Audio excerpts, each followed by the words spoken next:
नमस्कार, ये आकाशवाणी शिमला है। अब आप प्रियंका ठाकुर से प्रादेशिक समाचार सुनिए।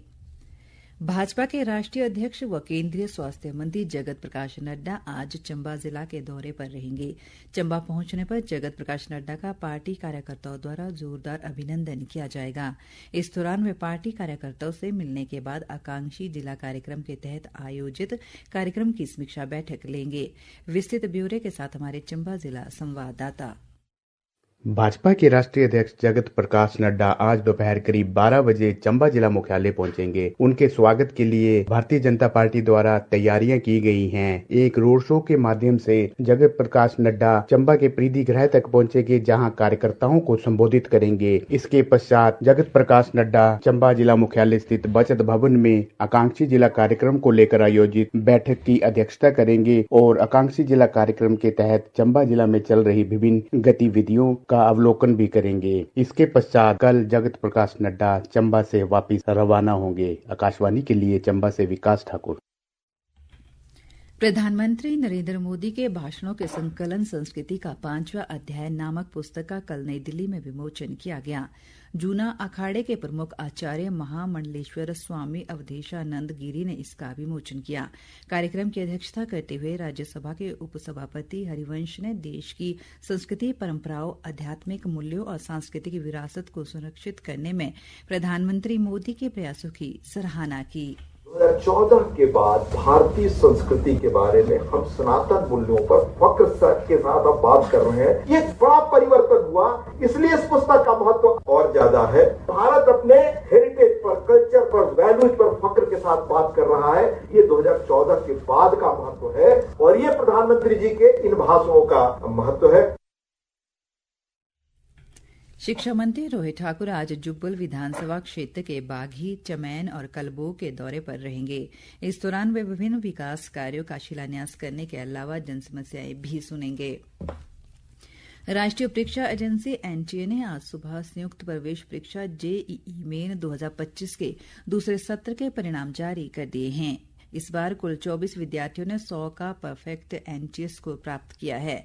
कट ऑफ के साथ परिणाम जेईई मेन की आधिकारिक वेबसाइट jeemean.nta.nic.in पर उपलब्ध है। इस परीक्षा में कुल 9,92,350 परीक्षार्थी शामिल हुए थे। एनटीए ने 2 से 9 अप्रैल तक के बीच यह परीक्षा आयोजित की थी।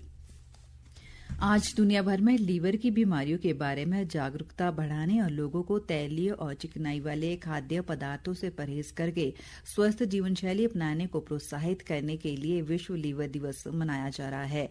विश्व स्वास्थ्य संगठन के अनुसार भारत में लीवर की बीमारियां मृत्यु का 10वां सबसे आम कारण है। इस दिन को मनाने के लिए institute of liver and biliary sciences Nai Delhi में स्वस्थ लीवर स्वस्थ भारत कार्यक्रम का आयोजन कर रहा है। इस कार्यक्रम में गृह मंत्री अमित शाह मुख्य अतिथि होंगे। इस वर्ष के विश्व लीवर दिवस की थीम भोजन ही औषधि है। विश्व दृश्य श्रव्य और मनोरंजन सम्मेलन वेव्स के अंतर्गत एक प्रमुख पहल के रूप में शुरू किया गया creator in India challenge season 1 अगले महीने की 1 से 4 मई तक मुंबई के जियो वर्ल्ड सेंटर में एक शानदार फिनाले के लिए तैयार है। अब सभी 32 चुनौतियों के लिए पंजीकरण आधिकारिक रूप से बंद हो चुके हैं। क्रिएट इन इंडिया चैलेंज ने एक महत्वपूर्ण उपलब्धि हासिल की है। इसमें लगभग 1 लाख पंजीकरण प्राप्त हुए हैं, जिनमें 1,100 से अधिक अंतर्राष्ट्रीय प्रतिभागियों ने पंजीकरण करवाया है। इन चुनौतियों के लिए 60 से अधिक देशों से प्रविष्टियां प्राप्त हुई है। राज्य पथ परिवहन निगम के प्रबंध निदेशक निपुण जिंदल ने हमीरपुर में निर्माणाधीन अंतर्राज्यीय बस अड्डे निगम की वर्कशॉप, डीएम और आरएम कार्यालय का कल निरीक्षण किया। इस दौरान उन्होंने एचआरटीसी बस अड्डा प्रबंधन और विकास प्राधिकरण और लोक निर्माण विभाग के अधिकारियों से बस अड्डे के निर्माण कार्यों की स्थिति की जानकारी ली और उन्हें आवश्यक दिशा निर्देश जारी किए।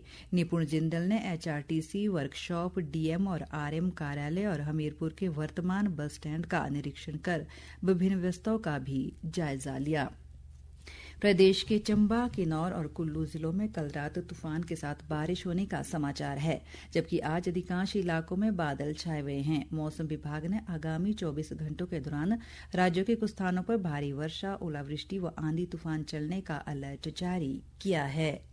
इसी के साथ ही समाचार बुलेटिन समाप्त हुआ। हमारा अगला बुलेटिन आप सुन सकते हैं दोपहर 3 बजे। नमस्कार।